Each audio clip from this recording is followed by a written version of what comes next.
Saudamos a todos os irmãos com a paz do Senhor Jesus, também aqueles que nos acompanham pela internet, a nossa saudação. Convidamos a todos para que abram a palavra de Deus no livro do profeta Amós, capítulo 7. Estamos dando continuidade à nossa série de mensagens no livro do profeta Amós. Chegamos agora na segunda grande parte do livro. Amós, capítulo 7, do verso 1 até o verso 9. Isto me fez ver o Senhor Deus. Eis que ele formava gafanhotos ao surgir o rebento da erva serôdia. E era a erva serôdia depois de findas as ceifas do rei. Tendo eles comido de todo a erva da terra, disse eu: Senhor Deus, perdoa, rogo-te, como subsistirá Jacó? Pois ele é pequeno. Então o Senhor se arrependeu disso. Não acontecerá, disse o Senhor. Isso me mostrou o Senhor Deus. Eis que o Senhor Deus chamou fogo para exercer a sua justiça. Este consumiu o grande abismo e devorava a herança do Senhor. Então disse eu: Senhor Deus, cessa agora.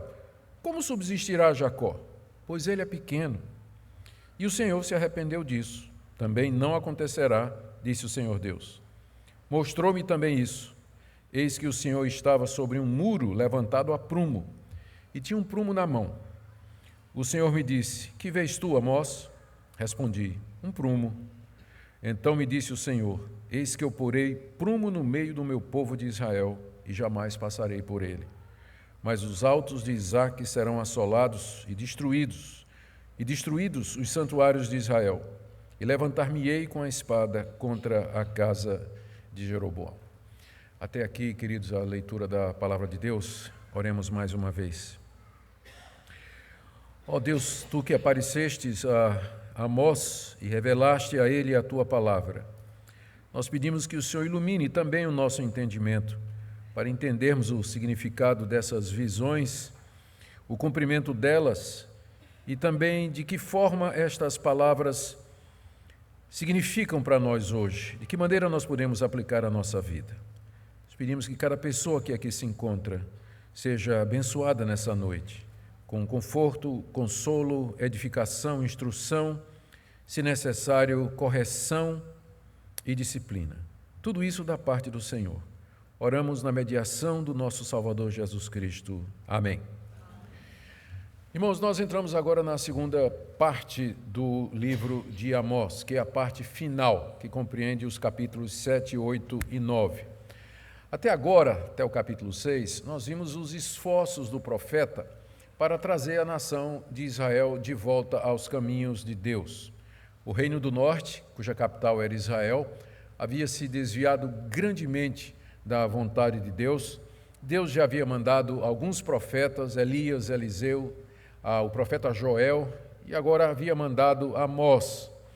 E Amós consistentemente vem chamando, aqui nos 6 primeiros capítulos da sua profecia, não somente os israelitas, mas especialmente os nobres, o rei e toda a sua família, os poderosos da terra, os juízes, a que se arrependam dos seus pecados, que se voltem para Deus. Caso contrário, Deus haveria de castigá-los duramente com os castigos da aliança, conforme a lei que Deus havia dado a Moisés. Contudo, os israelitas não deram ouvidos a Amós, não vinham dando ouvido a Amós, como também não deram ouvidos aos profetas que vieram antes de Amós. Eles continuavam no seu caminho de dureza, adorando a Deus da maneira errada, no culto sincrético, um culto místico, e que não tinha nada a ver com aquilo que Deus havia revelado. Agora, então, Deus finalmente anuncia a Amós a chegada do juízo, e ele faz isso através de várias visões. Na verdade, são 5 visões que compõem o final do livro. O livro, então, nessa segunda parte, ele consta das 5 visões que Deus deu a Amós com respeito ao futuro da nação de Israel. E essas visões estão comentadas, são separadas por alguns comentários e narrativas, como nós veremos. E também o livro termina com a promessa da restauração da nação de Israel, que está no finalzinho do capítulo 9. As 5 visões que Deus deu a Amós e que ele registrou aqui nesse livro são a praga de gafanhotos, um grande fogo, a visão do prumo, a visão de um cesto de frutos e a visão do altar em Betel. Hoje nós veremos as 3 primeiras visões, que estão agrupadas aqui nos versos de 1 a 9, a visão dos gafanhotos, do fogo e do prumo. O que é que Deus queria dizer com aquilo? Que lições nós podemos tirar para a nossa vida a partir dessas revelações? Então, vamos ver as primeiras visões, começando com a visão dos gafanhotos, está aí nos versos de 1 a 3. Amós começa dizendo: isto me fez ver o Senhor Deus. Aqui Amós está apontando para a fonte daquilo que ele vai dizer. O que ele vai dizer é alguma coisa que o Senhor Deus mostrou para ele. Ele não está falando da sua cabeça, ele não está contando um sonho que ele teve, ele não está contando alguma coisa que ele imaginou, mas ele está contando aquilo que Deus fez com que ele visse, uma visão da parte de Deus. Nós não sabemos exatamente de que maneira Deus mostrou isso a Amós. Pode ter sido numa visão, pode ter sido durante um sonho, ou Amós entrou em êxtase diante de Deus. A Bíblia não é muito clara sobre esse mecanismo através dos quais Deus falava aos profetas no Antigo Testamento. O que importa era que o profeta trazia uma palavra da parte de Deus. Ele podia dizer: assim diz o Senhor, ou isso Deus me fez ver. Isso Deus me fez compreender. E essa era a forma pela qual Deus costumeiramente falava ao seu povo na antiga aliança, através dos profetas a quem ele se revelava de diversas maneiras. Depois da vinda do Senhor Jesus Cristo, que é a revelação maior de Deus, é o próprio Deus entre nós, cessaram esses modos extraordinários pelos quais Deus se revelava ao seu povo na antiga aliança, conforme diz o escritor da carta aos Hebreus, no capítulo 1, verso 1. Segundo, tendo Deus outrora falado aos nossos pais de muitas formas pelos profetas, nesses últimos dias nos falou pelo seu Filho. Jesus Cristo é a revelação final de Deus. E após a vinda de Cristo e o registro do que essa vinda representa, que foi feito pelos apóstolos, nós não temos mais pessoas hoje como Amós, a quem Deus apareça e mostre alguma coisa com relação ao futuro do seu povo ou algum ato novo, alguma interferência que Deus haverá de fazer no mundo. A revelação de Deus já está completa com os profetas do Antigo Testamento, com a pessoa do Senhor Jesus e os apóstolos no Novo Testamento. Por isso que, dentro da nossa tradição reformada, um ponto central para nós é o slogan Sola Scriptura, somente a Escritura. Nela nós encontramos a revelação final de Deus, tudo o que Deus queria nos dizer a respeito de si, de nós mesmos e dos seus planos para o mundo, da nossa redenção, Ele já fez através de profetas como Amós e dos apóstolos de Cristo no Novo Testamento. Mas o que Deus então mostrou a Amós na maneira característica da antiga aliança? Deus mostrou a Amós uma praga de gafanhotos que estava vindo sobre a nação de Israel. E diz aí o verso 1 que Amós viu que era Deus que formava os gafanhotos. A gente não sabe exatamente o que é que Amós viu, não é se os gafanhotos estalavam do nada ou surgiam do nada ou de que forma, mas no final Amós entendeu que era Deus que estava formando aqueles gafanhotos, ou seja, aquela praga não seria nenhum acidente, não viria por acaso. Por trás daquela praga de gafanhotos estava a mão de Deus, que nas palavras de Amós aqui estava formando esses gafanhotos cortadores, a palavra que é usada aqui. Tem muitas palavras para gafanhoto no Antigo Testamento, nós temos que lembrar que os gafanhotos eram uma praga muito temida e era muito comum no Antigo Oriente. E os israelitas e os outros povos sabiam fazer a distinção entre os diversos tipos de gafanhoto. E a palavra que é usada aqui se refere exatamente àquele gafanhoto cortador, que não deixava pedra sobre pedra quando vinha sobre uma lavoura. Então era Deus que estava formando exatamente esse tipo de gafanhoto a que haveria de vir sobre o seu povo. E o timing, o momento em que esses gafanhotos estavam vindo, é que tornava a praga especialmente pavorosa. Diz aí no verso 1 que ele formava gafanhotos ao surgir da relva ou da erva serôdia, e era a erva serôdia depois de findas as ceifas do rei. O rei de Israel, ele tinha direito às primícias da erva. Todo israelita, na hora que chegava o momento da colheita, que o capim crescia, e o capim era usado para o gado, o capim era usado para uma série de outras finalidades, para fazer palha. Então, quando o capim crescia, o israelita pegava a primeira safra e era o tributo que ele pagava ao rei, era o imposto de renda. Então, o leão levava a primeira safra do israelita. E aí começava a surgir o capim novo. Então, na hora que essa erva serôdia, que é o nome que se dá à segunda colheita, estava brotando, aí vieram os gafanhotos.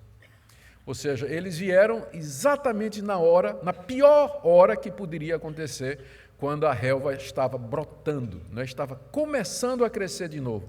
Por que isso era ruim? Porque o rei ia ficar com as primícias e o povo ia ficar sem nada.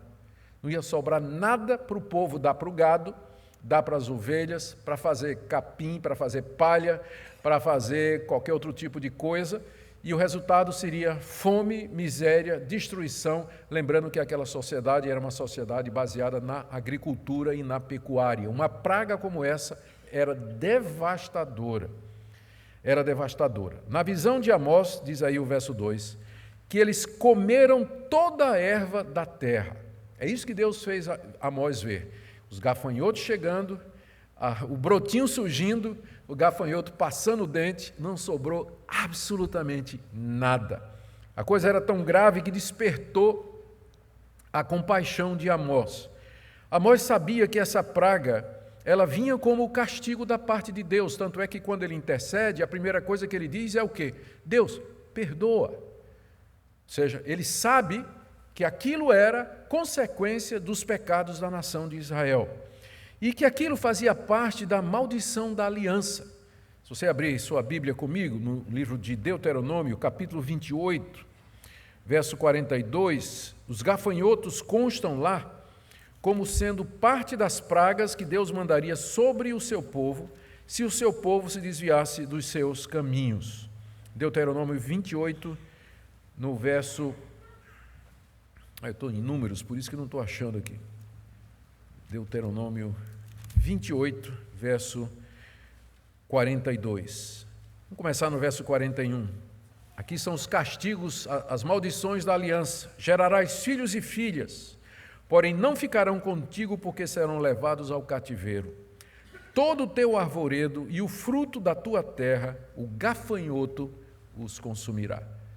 Praga de gafanhoto significava castigo de Deus sobre a nação por ter violado o pacto e violado a aliança. E não era a primeira vez que Deus estava mandando praga de gafanhoto contra a nação de Israel. Nós já vimos lá no capítulo 4, verso 9, Amós dizendo assim da parte de Deus: eu vos feri com crestamento e ferrugem, a multidão das vossas hortas e das vossas vinhas e das vossas figueiras e das vossas oliveiras devorou-a o gafanhoto, contudo não vos convertestes a mim. Deus já tinha mandado diversas pragas contra a nação de Israel como aviso do seu desprazer e a iminência do juízo que haveria de desabar sobre a nação.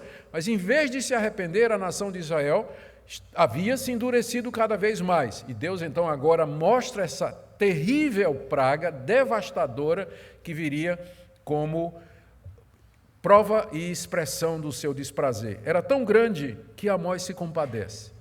A gente acha difícil ver esse quadro, né? Porque até o capítulo 6 o que a gente vê é Amós trazendo fogo e enxofre do céu contra a nação de Israel. A pregação de Amós é uma pregação pesada. E a gente podia pensar até que o profeta era uma pessoa iracunda, né? Que estava com raiva da nação de Israel, vivia indignado por todos aqueles pecados. Mas o quadro que nós temos aqui no capítulo 7 é de alguém que, ao ver a realidade do que haveria de acontecer com o seu povo, o seu coração se enterneceu. O coração de Amós se quebrantou. E aí ele faz o que muitos outros fizeram antes dele, diante de situação semelhante. Ele intercede pelo povo de Deus, ele intercede pela nação de Israel, o mesmo que antes, até o capítulo 6, vinha anunciando esses juízos, a invasão babilônica, a invasão assíria e demais castigos, é o mesmo que agora se dirige a Deus e pede que Deus perdoe o seu povo. Verso 2: tendo eles comido de toda a erva da terra, disse eu: Senhor Deus, perdoa, rogo-te, como subsistirá Jacó, pois ele é pequeno. O que Deus pede aqui é que, o que Amós pede aqui é que Deus perdoe a nação de Israel, que é a causa da praga que estava vindo. E ele usa dois argumentos com Deus. Primeiro, ele diz assim: como Jacó vai subsistir? Ao chamar Israel de Jacó, Amós como que está lembrando a aliança de Deus com os patriarcas, porque Israel é Jacó. É um dos 3 patriarcas com quem Deus fez a aliança. Há aqui uma invocação sutil de Jacó, dizendo: como esse povo descendente de Jacó, com quem tu tens uma aliança, haverá de subsistir se essa praga vier realmente a acontecer. Como ele vai subsistir? Amós preocupado Amós sabia que o povo merecia o castigo, mas ele está preocupado que o castigo não seja tão grande que venha extinguir aquele povo com o qual Deus fez a aliança, aquele povo que Deus escolheu de entre os demais povos da terra para ser o seu povo particular, a nação de sacerdotes e reis que ele tomou para si. Senhor, perdoa Jacó, como ele subsistirá? E o segundo argumento: ele é pequeno, ou seja, ele é fraco. Curioso é que a nação de Israel, nessa altura, pensava que era grande coisa. Nós vimos isso na mensagem anterior. A nação pensava que era uma grande potência. Aparentemente tinha motivos para isso. O rei Jeroboão II tinha introduzido a nação a um período de prosperidade, de conquistas militares, que inflava o ego do israelita. E do que Amós zombou na última mensagem que nós vimos, dizendo assim: vocês estão se vangloriando de conquistar uma cidadezinha chamada Lodebar, que quer dizer nada. Quer dizer, o israelita pensava que era muita coisa, mas Amós tinha a percepção correta. Jacó é pequeno. Esse povo não é nada diante da grande potência da Síria, diante dos nossos inimigos. Ele não aguenta nenhuma praga dessas, a economia não vai suportar esse tipo de coisa. Por isso, Deus, perdoa esse povo. Tem misericórdia desse povo, não permita que essa praga aconteça. E aí, se a atitude de Amós nos surpreende, a de Deus, como sempre, mais ainda. Diz o texto aí no verso 3, que o Senhor se arrependeu e disse: não acontecerá, disse o Senhor. Não acontecerá. Deus se arrependeu. Eu não preciso explicar para vocês que o arrependimento de Deus não é o arrependimento do homem. O homem, quando se arrepende, é porque ele faz uma avaliação de alguma atitude que ele tomou, percebe que foi errada ou equivocada, e aí ele volta atrás naquilo que ele errou. Então, isso se chama arrependimento. A pessoa sente que falhou, seu coração pesa, ele percebe que fez alguma coisa que não devia. E, às vezes, com arrependimento vem o remorso e, consequentemente, uma mudança de atitude. Mas o arrependimento de Deus não é como o arrependimento humano. Isso se trata da linguagem bíblica denominada de antropopatismo. Melhor começar com antropomorfismo. Toda vez que a Bíblia se refere a Deus como homem, então nós chamamos isso de linguagem antropomórfica. É uma palavra grega composta de antropos, homem, e morfeu, que é e esse verbo morfeu, que significa parecer ou se assemelhar. Então, quando a Bíblia diz a mão de Deus, ou os olhos de Deus, os ouvidos de Deus, essa é uma linguagem antropomórfica, porque Deus não tem ouvido, não tem braço e não tem olho. Deus é espírito. Mas a Bíblia fala de Deus como se ele fosse um de nós, para que facilite a nossa compreensão.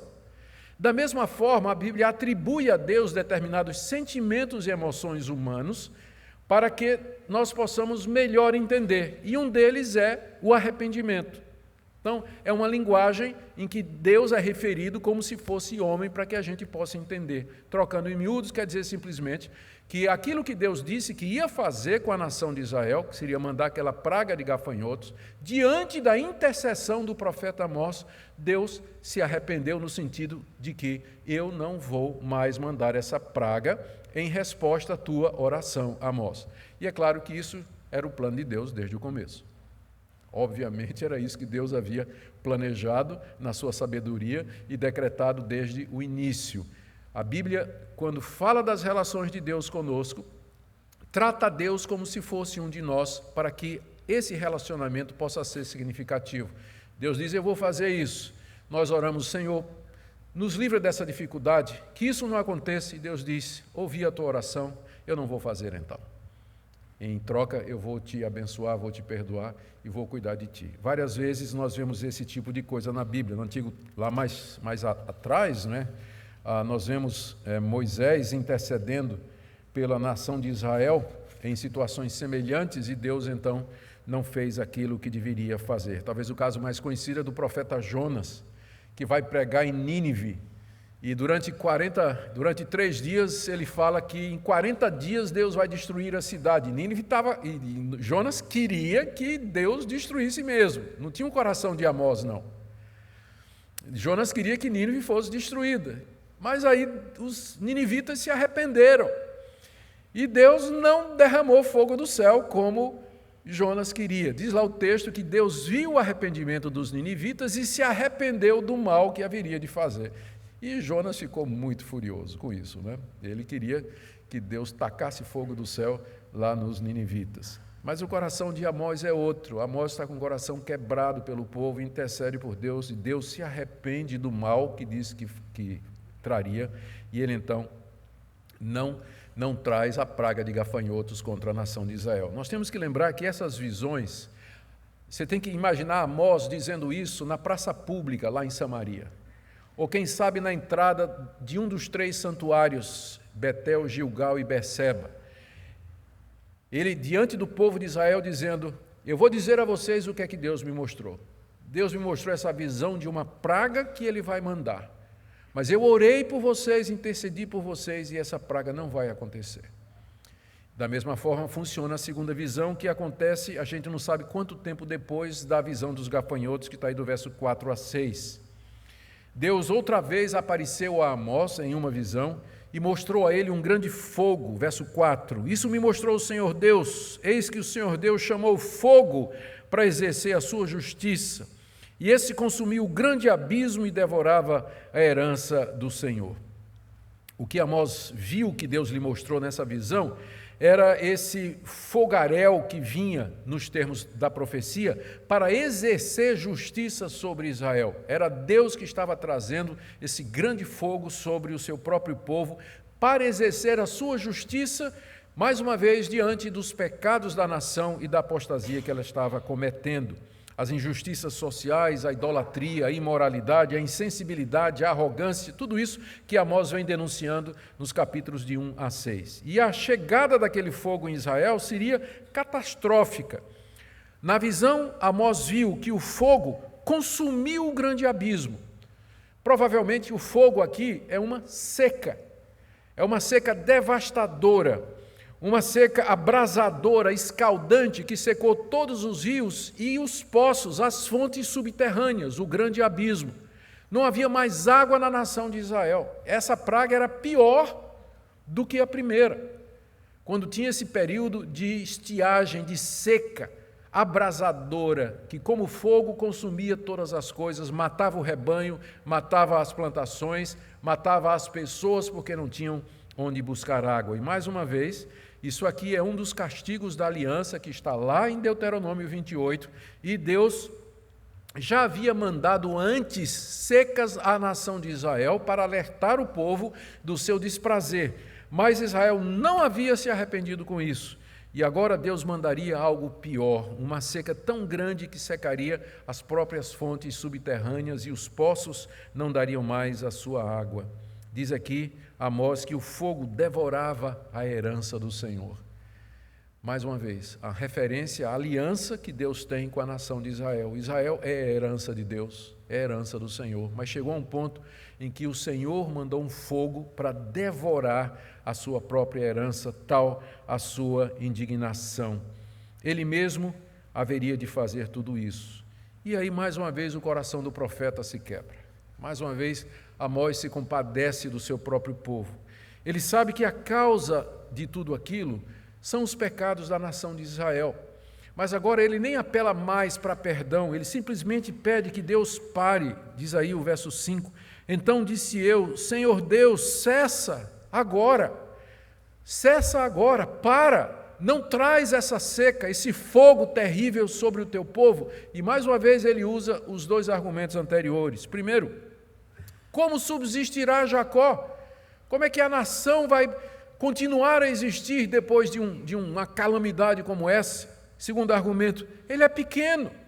Pensa que é uma nação poderosa, pensa que está tudo bem contigo, continua indo para os altos te adorar juntamente com outros deuses, não imagina o quanto o Senhor está desgostoso com eles.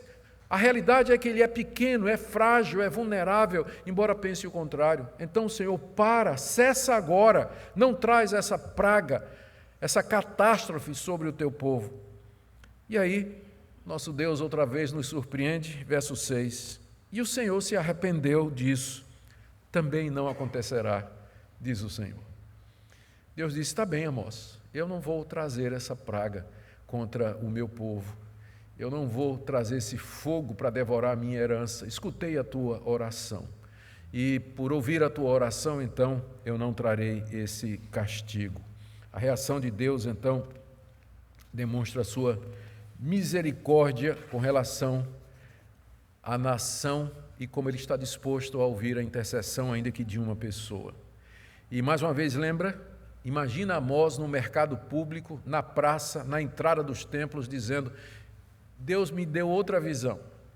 E dessa feita a visão foi do grande fogo que viria sobre vocês por conta dos pecados de vocês. Mas eu ainda intercedi por vocês e ele não virá, esse fogo não virá. Mas aí vem uma terceira visão, que nós não sabemos quanto tempo depois das duas primeiras. Mas Deus de novo apareceu a Amós em visão, está aí dos versos 7 a 9, e dessa feita a gente sabe que Amós estava em Betel, porque depois que ele profetiza isso aí, nós lemos aí no verso 10, que Amazias, o sacerdote de Betel, mandou dizer a Jeroboão, rei de Israel, Amós tem conspirado contra ti. Então, se ele era o sacerdote de Betel, é porque foi em Betel que Amós proferiu essa última visão. E essa última visão das três é a mais assoladora. O que é que Deus mostrou a Amós? Verso 7. Mostrou-me também isso.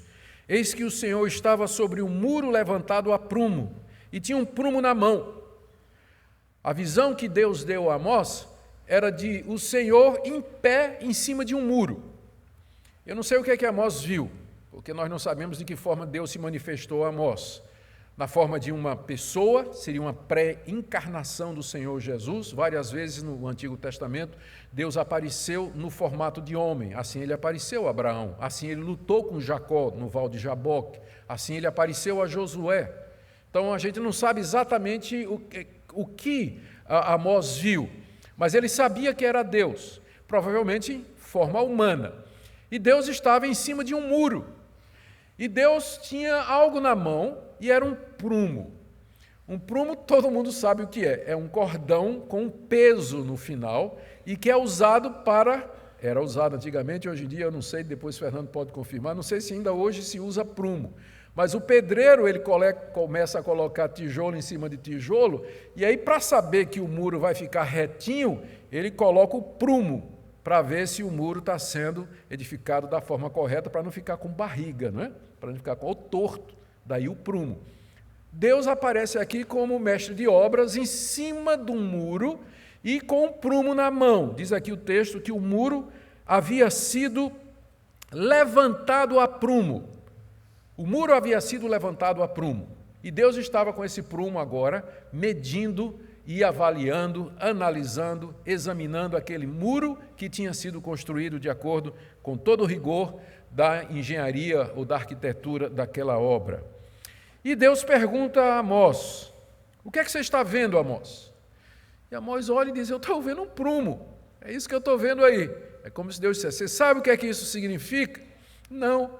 E então Deus interpreta a visão no verso 8, dizendo: eis que eu porei o prumo no meio do meu povo de Israel, e jamais passarei por ele. Mas os altos de Isaque serão assolados e destruídos os santuários de Israel. Levantar-me-ei com a espada contra a casa de Jeroboão. A interpretação da visão que Deus deu a Amós é muito simples. O muro é a nação de Israel. Ela tinha sido construída a prumo. O prumo ali era o esquadro da lei de Deus. A nação de Israel foi formada na aliança de Deus com os israelitas mediante Moisés no Sinai, na entrega da lei, de toda a legislação que expressava a vontade de Deus. Era um povo segundo o coração de Deus. A nação nasce como expressão do desejo de Deus. A lei marcava os limites de Israel, identificava a nação de Israel. Era o prumo que elevou aquele muro. Mas agora Deus pegou o mesmo prumo, a mesma lei, que centenas de anos antes tinha servido para o nascimento da nação de Israel. Ele põe o prumo e descobre que o muro está torto, tem uma barriga. Não posso usar muito essa figura. Tinha uma barriga no muro. E o muro agora se tornou imprestável. O muro era a nação de Israel, ou, mais especificamente, a nação de Israel representada pelos altos, construções que eram feitas no alto de montes e nos santuários da nação de Israel. Diante disso, depois que Amós entendeu, Deus então avisa agora o inevitável. Ele diz: eu vou colocar o prumo no meio do meu povo e duas coisas vão acontecer. Primeiro, eu não passarei mais pelo meu povo. Então aqui nós temos que entender o que é que isso significa. Significa que Deus não vai mais deixar de levar em consideração os pecados do seu povo. A palavra que aparece aqui é a mesma que aparece lá no livro de Êxodo, quando Deus anunciou a 10ª praga, que era a morte dos primogênitos dos egípcios, e ordenou que os judeus colocassem aquele sangue no umbral da porta da sua casa, porque quando o anjo do Senhor viesse para matar os primogênitos, ele passaria pela casa do judeu. Ou seja, não entraria para exercer juízo. E naquela noite, de fato, onde tinha o sangue, o anjo do Senhor passou sem entrar. Por isso que a festa que Deus mandou que se celebrasse naquela época, a Páscoa, significa passagem. Deus passou, Deus não levou, passou, viu e foi em frente sem fazer nada. O que Deus está dizendo a Amós aqui é: eu não vou fazer mais isso, jamais passarei outra vez. Ou seja, eu não vou exercer mais misericórdia com a nação de Israel. Tanto é que, a partir daí, Amós não pede mais. Amós intercedeu na primeira visão, intercedeu na segunda, mas na terceira, Amós não teve clima. Não dava mais, porque era óbvio que o castigo era inevitável. E Deus viria, diz aí a segunda consequência, contra os altos de Isaque. Isaque, dos 3 patriarcas, Abraão, Isaque e Jacó, foi o que mais construiu altares. Onde ele chegava, ele fazia um altar. Então, esses altares que foram feitos antes da nação entrar na terra prometida, eles agora estavam sendo usados pela nação de Israel como sendo um centro de adoração a falsos deuses. Então, aquilo que tinha sido um símbolo da comunhão do patriarca com Deus, agora foi apropriado por essa nação idólatra e usava como santuário. Os altos eram usados para cultuar aqueles deuses estranhos, coisa que Deus aborrecia, e era um pecado recorrente da nação de Israel, era os altos. Os reis que fizeram reformas na nação de Israel, a gente lê isso na história do Antigo Testamento, eles conseguiam tirar a idolatria do templo, das cidades principais, mas os altos permaneciam. Era uma espécie de prática idólatra popular. popular, ninguém conseguia tirar aquela superstição do meio de Israel. Só que Deus diz que agora ele vai destruir os altos de Isaque. E não só isso, mas também os santuários de Israel, que eram Beceba, Gilgal e Betel. Eu vou destruir aqueles 3 altos. Em 2 deles, Betel e Gilgal, estavam os bezerros de ouro que Jeroboão I tinha feito para levar a casa de Israel a adorar outros deuses que não o Senhor. Deus diz, eu vou passar o prumo, vou passar régua em tudo isso. E, finalmente, final do verso 9, me levantarei com a espada contra a casa de Jeroboão. Eu vou matar a casa do rei Jeroboão à espada. Agora imagine Amós dizendo isso lá no santuário de Betel, que era o santuário do rei, que era exatamente o lugar onde Jeroboão ia adorar. E o profeta dizendo, Deus me fez ver uma coisa. Ele pegou o mesmo prumo no qual essa nação foi forjada, mediu Israel, e Israel está fora de esquadro. O muro está torto e só presta para uma coisa, demolição. E eu vou demolir tudo, desde os altos de Isaque até os santuários de Israel. E a dinastia desse rei idólatra, Jeroboão, que é tão pecador quanto o seu antepassado, Jeroboão I, eu vou matar à espada. Agora não teria mais tolerância, eu não vou mais passar pela nação de Israel, não mais perdoarei os seus pecados, o juízo haverá de vir.